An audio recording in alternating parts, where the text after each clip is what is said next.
زه وضاحت وکما چې زه کله هم مسله بیانوم خاص طور پر چې کومه مسله اختلافي نو د هغې مقصود چرته هم زموږ دا نه چې په چا باندې مونږ رد کوو چې یاره جو پلانکي چې کوم دی کافر دی او پلانکي دا دی پلانکي دا دی.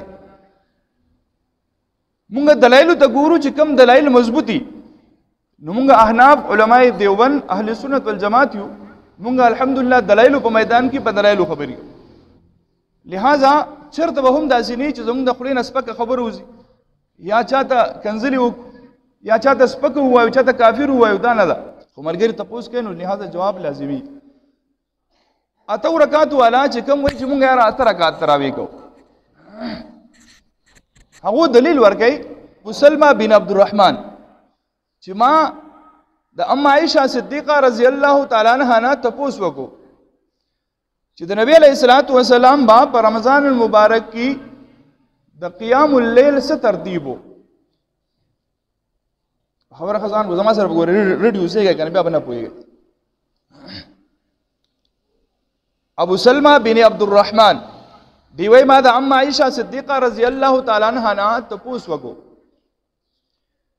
چې نبی علیہ الصلوۃ والسلام با قیام اللیل څو رکعات کوو. نو ما ته ام عائشه صدیقه رضی الله تعالی عنها و فرمایل چې نبی علیہ الصلوۃ والسلام با اته رکعاتا چې د دې سره با وتر جمع شول یو لس رکعاتا به نبی علیہ الصلوۃ والسلام قیام اللیل کو دونه پوه شوي یو لس رکعاتا با نبی علیہ الصلوۃ والسلام قیام اللیل کو. نو ما ابو سلمہ بن عبدالرحمن وی ما دا ام عائشه صدیقه رضی الله تعالی عنها نه تپوس وکړو چې د دې کیفیت بسو نو ما ته وی چې ډیر په قلاره او ډیر وګړه رکعاتونه به کول او دا ترتیب د نبی علیہ الصلوۃ والسلام په رمضان کې هم او په غیر رمضان کې هم. دا اتو رکعات والا څوک چې وایي رمغه اته رکعات کو د هغه دا دلیل دی. نور دلائل مو سره می بهر حال لیکن کم غټ دلیل چې دی د بخاری شریف نه چې کم ذکر کړي نو هغه دا دی.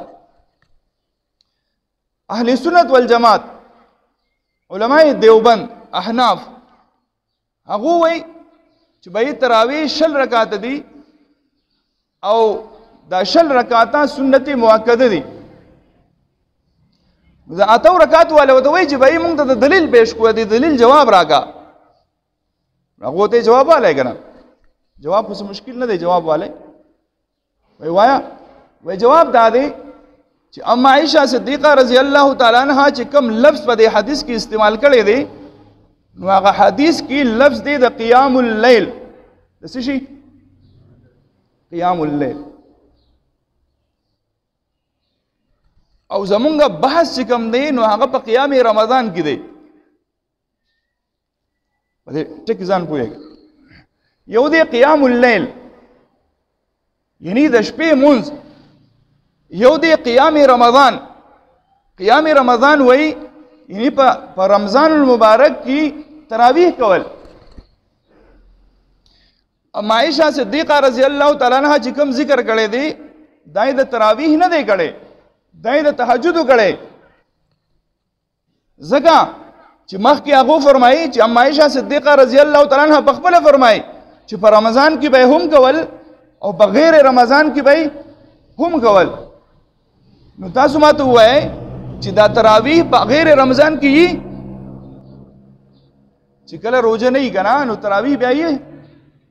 نو ام عائشه صدیقه رضی الله تعالی عنها فرمایي چې دا به په رمضان کې هم کول او په غیر رمضان کې به هم کول. نو علماء احناف ته فرمایي اهل سنت والجماعت ته فرمایي چې بعید دین مراد دا دی چې نبی علیہ الصلوۃ والسلام به تهجد مز کو و ترکاتا او په اخر کې به بس بیا وتر کول. استاد وایي چې یاره په جمعات کې بیا وتر ول نه کول زنګ امام صاحب په جمعات کې کوي سوال جوړی کنه یاره نبی علیہ الصلوۃ والسلام وتر کور کې ولي کولا چې ام عائشه صدیقه رضی الله تعالی عنها یې او زنګ امام خو په جمعات کې کوي واوره.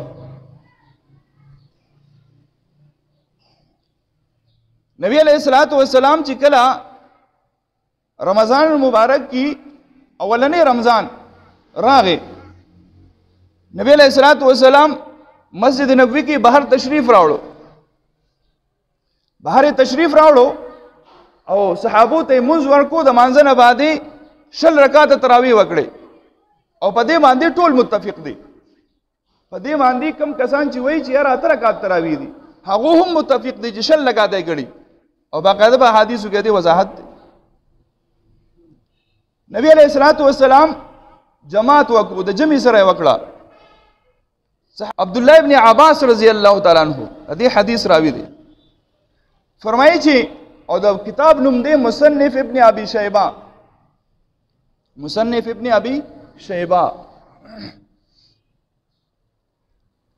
فرمایي چې عبد الله ابن عباس رضی الله تعالی عنہ فرمایي نبی علیہ الصلوۃ والسلام بهر تشریف راوړو او نبی علیہ الصلوۃ والسلام جماعت وکړو 20 رکعات تراویح وکړي او 3 رکعات وتر جماعت سره انتظار کو نبی علیہ الصلوۃ والسلام تشریف را نه وړو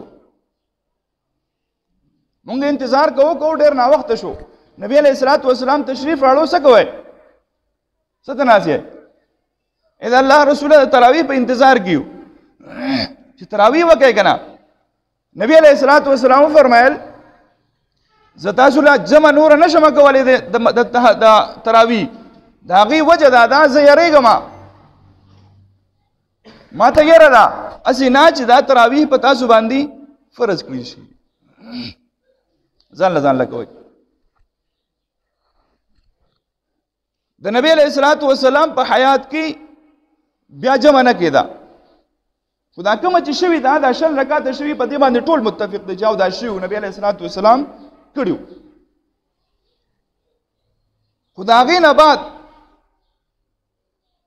د ابوبکر صدیق رضی الله تعالی عنہ دور تیر شو چا تراویح ونه کړی د جمع سره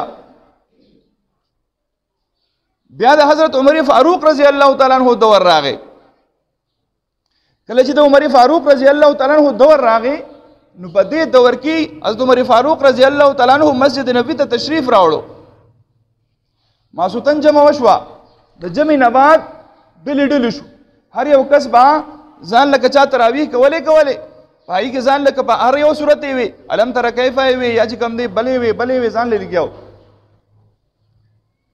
حضرت عمر فاروق رضی الله تعالی عنہ په ذهن کې یو سوچ راغی چیرې دا تراویح د جماعت سره کول پکار دي چې دا انتشار ختم شي حضرت ابی ابن کعب رضی الله تعالی عنہ ته فرمایل اے ابی ابن کعب مخکشا او مونږ ته تراویح راکا نو ابی ابن کعب رضی الله تعالی عنہ حضرت عمر فاروق رضی الله تعالی عنہ کوم امیر المؤمنین دی انا ته پوښ کئ زها کار وکما ته په ما کار کې چې کم کار نه دی ثابت دا عمر فاروق رضی الله تعالی عنہ ته فورن وای ابی ابن کعب نبی علیہ الصلوۃ والسلام له جمع راکړي وکنه راکړي وای راکړي وا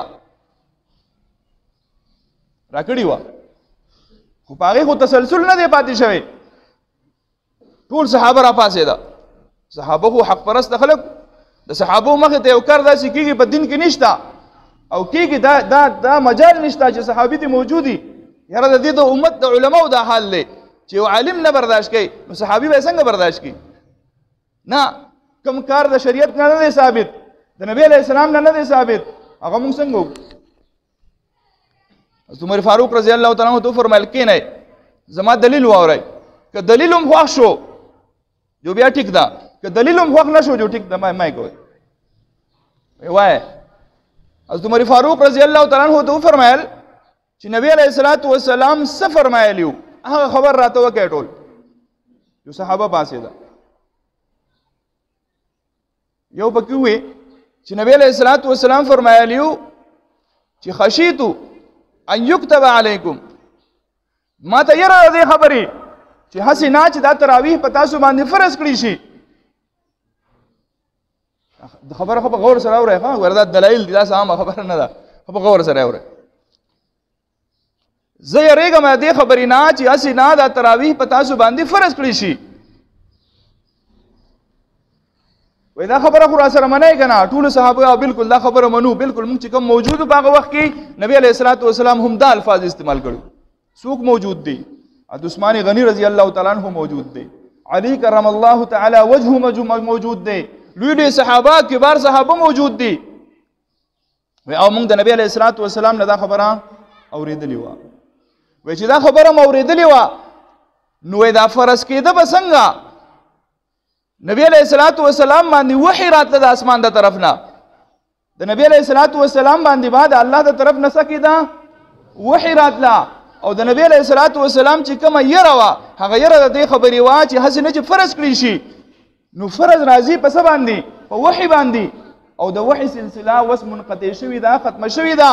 نو لہذا د نبی علیہ الصلوۃ والسلام چې کوم خشیت او یره وا نو هغه یره ختمه ده. لہذا وحی راځي نه نو فرض کیږي نه، سنت مؤکده دي کوي. ټول صحابه وی بالکل ټیک خبره ده، صحیح خبره دی وکړه، حق خبره دی وکړه. یقینا چې تفاروق حق او د باطل په درمیان کې فرق کوونکې وی راځي چې ودرې. صحابه ودرې دا او د حضرت عمر فاروق رضی الله تعالی عنہ د دور نوالا بیا صحابه فرمای چې د عثمان غنی رضی الله تعالی عنہ په دور کې باقاعده 10 رکعات تراویح شوي دي کې دې په جماعت سره. او وای دومره وګړه رکعاتونه به کول چې خلکو با په لاټو باندې لاټه به سره وي او لاټو ته به ډډي والی وي، سحاره به وته کړي وا. ټول وګړو رکعاتونه به کېده، 10 رکعات به کېده.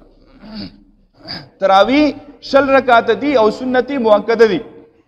ما تاسو ته یو سړی راغی د ماسپخین منځله او دی وای چې یاره زه د ماسپخین فرض کومه خو سنت نه کومه. نو مونځ کامل دی که نامکمل؟ مونځ نامکمل دی، پوره مونځ 10 رکعاته دی ځکه چې سنت مؤکده دي. نو یو سړی وای چې زه د رمضان فرض کومه او سنت دا کوم تراویح چې دي دا بغیر عذر پرېږدم. یو سړی عذر دی، تکلیف دی ودا که پرېږدي خیر دی. یو سړی ته تکلیف نشته، عذر یې نشته او د هغې باوجود یې دی پرېږدي نو دی د سنت مؤکده تاریک دی، پرېښودونکی دی، مونځ یې نامکمله دی. کم کسان چې وایي چې یاره تراویح 8 رکعاته دي د هغو نه زما یو مختصر غونده کې سوال. هغه سوال دا دی چې څوک 8 رکعاته تراویح کوي دی په یو حدیث باندې عمل کوي، ٹھیک شو، حدیث په ظاهر باندې عمل کوي، دته د یو حدیث د عمل ثواب ملاویږي. موږ به دته نه کافر وایو، نه به بدعتي وایو، نه به مشرک وایو، ٹھیک ده. لیکن کم سړی چې په 10 رکعاته باندې عمل کوي، 10 رکعاته کوي نو دی په دوانو حدیثونو عمل کوونکی دی که نه دی بھائی؟ هم 8 رکعاته باندې عمل کوي، هم په 10 رکعاته باندې عمل کوي. او بھائی یو سړی چې 10 رکعاته تراویح وکي نو د 8 رکعاته پکې رالی که رانلی؟ رالی پکې. نو لہذا دی خو د دې طرف نه بری شو که نه. او کم کس چې 8 رکعاته وکړي نو که د 10 رکعاته تراویح دی د قیامت په ورځ باندې خبره ظاهر شي چې بھائی دا 10 رکعاته په حق باندې وو نو د دې 12 رکعاتو ثواب دی لاړو که لا نړو بھائی؟ نو دی بیا هلته څه کوي؟ یو به لاس بروړي چې لکه دا رانه څه وشو. او بھائی که زما فرایض پوره دي چې ټیک شو، الله رب العزت به فرمایي چې زه جنت ته حساب کتاب دی برابر دی. که په فرایضو کې مې کمې دی نو نوافلو د سنتو د وجې نه به پوره کېږي. اوس دا کم پوروالي چې دی یو سړي 10 رکعاته کړي دي او باقاعده دلایل دي پې او موږ وایو که نه په 4 مذهبه دي حرامي، 4 مذاهب والا ټول 10 رکعاته کوي. مکه مکرمه کې په حرم شریف کې 10 رکعاته تراویح، مدینه منوره کې په حرم شریف کې 10 رکعاته تراویح. ولې هغه نه پوهېږي؟ څونه اسلامي ممالک دي تاسو معلومات وکړئ په ټولو کې 10 رکعاته تراویح کېږي. لہذا تراویح 10 رکعاته دي او سنتي مؤکده دي. لہذا دا خبره کړې ده چې یاره بھائی دا 10 رکعات والا چې څوک دي دا بدعتیان دي. انا لله و انا الیه راجعون. دې خبره باندې لږ غور کوئ ښه، چې کله هم خبره کوئ په خبره لږ غور کوئ. هسې نه ستا دا خبره چا طرف ته ځي؟ ته بدعتي څه ته وایي؟ بدعتي جهنمي که جنتي بھائی؟ جواب راکړه یاره. بدعتي جهنمی دی. بدعتي څه دی؟ دا کټر جهنمی دی. نبی علیہ الصلوۃ والسلام فرمایل مال الله تعالی حوض را کړي. هغه حدیث په مخه بیانوم. هغه حوض ته خلک راځي، څوک په کټورو باندې سکي، څوک به د نبی علیه الصلاۃ والسلام په لپو باندې اسکی الله دې موږ په دغه ډله کې وګرځي. یو ډله به راځي او هغه به وایي چې موږ د نبی علیه الصلاۃ والسلام امتیان یو. نبی علیه الصلاۃ والسلام به هغه ته وایي راشه چې اوبه در باندې وس کما. دا داسې اوبه دي چې دا اوبه دي یو ځل وس کړې جنتي یې همیشه به ژوند دی. څونه بیماری دي ختم. د یوسف علیه الصلاۃ والسلام حسن به ورته میلاو شي. د عیسی علیه الصلاۃ والسلام ځواني به ورته میلاو شي. داسې بهترین حوض دی. نبی علیه الصلاۃ والسلام فرمایل فرشته به هغه له دکی ورګي زبودم را پرې دی کنه نه به را پرې دی. ولې دا څو زما امتیان دي اې الله رسول استا امتیان دي خو به بدعات کول رسومات به کوله دی وجنه دوته نن د حوض کوثر وبنل نصیب کیږي د به جهنم ته ځي خپل سزا بال تخوري دا غینه بعد ک الله رب العزت سټه مو غواړي را پرې دی وای نو بدعتي څه دی جهنمی دی. دا خبره خبر زور سره وکای بدعتي څه دی دا جهنمی دی. وسته چې کلمات وی کنه وی ته بدعتي ځکه چې تشل رکعاته تراویح کې زکوما شل رکعاته تراویح کوما د دې وجه نازه بدعتي ما نو په دې خبره دی لږ غور وکا او فکر وکا چې دا بدعت د جاري. حضرت عمر فاروق رضی الله تعالی عنہ شل رکعاته حضرت عمر فاروق رضی الله تعالی عنہ کړی دي. حضرت عثمان غنی رضی الله تعالی عنہ کړی دي. حضرت علی کرم الله تعالی وجهه کړی دي. صحابو غټ غټ جماعتونو کړی دي. امام ابو حنیفه کړی دي. امام مالک کړی دي. امام احمد بن حنبل کړی دي. امام شافعی کړی دي. او د امت چې څونه علما دي سکه لګ بریک والا مولانا صاحبو تا خو صرف اردو ترجمه وکته او رااله پټول صحابو دي غز راخ کو دو چې دا ټول صحابه سدي دا جهنميان دي بدعتيان دي. توبو باسا د خپل حرکت نه زتا ته دا نه ما چې تا ترکاته کې پدې ته کافر شوي پدې ته بدعت شوي نو کم از کم ته هم گزاره کوا چې ز شل لکاته تراویح کوما سن په عبادت کې مخ کې زما نو سو زما او ها ته چې کوم د نبی علیه الصلاۃ والسلام روایت ذکر کې د ام عائشہ صدیقہ رضی الله تعالی عنها په حواله سره نو ام عائشہ صدیقہ رضی الله تعالی عنها فرمایي چې رمضان کې به هم کول او غیر رمضان کې به هم کول. الحمدلله ز اهل سنت والجماعت علماء دیوبند سره تعلق لرم. ز په عام حالت کې هم اترکات تهجد کوما او زه په رمضان مبارک کې هم اترکات تهجد کوما. نو لہذا په دې کې څه د اختلاف خبره شو الکه تاسو تهجد کوئ کنه کوئ بھائی یاره که نور کوي او کنه په رمضان کې کوي. نبی علیہ الصلوۃ والسلام نے روایت تھی سلور رکعات هم نبی علیہ السلام کړي اتر رکعات هم کړي 12 رکعات هم کړي. باج روایت کو سره وتر یو ځکیږي نو یو 12 رکعات هم کړي. نو ته بیا راشه کنه یو دلیل پیش کا چې اتر رکعات تراویح نبی علیہ الصلوۃ والسلام ټول رمضان یې کړي او بھائی اتو رکعاتو والا دلیل راوړه چې د هر ځای نه راوړه خو یو څو شرایط په بکی. اول نمبر شرط چې دا به ثابته چې نبی علیہ الصلوۃ والسلام اتر رکعات تراویح کړي دي پوره رمضان یې کړي دي با جماعت یې کړي دي. او بھائی زما به خبر نه پويږي او بھائی څوک چې اتر رکعات کوي نو په جماعت سره کوي کې یوازې کوي نو ته بدعتي ما ته د بدعتي نه دی ویل. بھائی جماعت سره کوي کنه کوي جماعت سره کوي. یو حدیث دی وخی چې بھائی نبی علیہ الصلوۃ والسلام پورا رمضان کړی یو حدیث. دویم نمبر نبی علیہ الصلوۃ والسلام اتر رکعات تراویح کړی دي لیکن پورا رمضان یې کړی دي او جماعت سره کړی دي. شرایط وشو دا دی وخی سو چې چا هم دلیل لاړو نردي شي دا د شرایط دیومني او را دی وړي دلیل. اتر رکعات نبی علیہ الصلوۃ والسلام کړي خو دلایل به کم ځای نه راوړي د قران او د حدیث نه غوري. ځکه چې دغه خلک کم خلک چې دا وایي چې یاره شل رکعات والا بدعتيان دي نو دا اهل فقه دي. څوک دي؟ اهل فقه احناف دي اهل سنت والجماعت دي.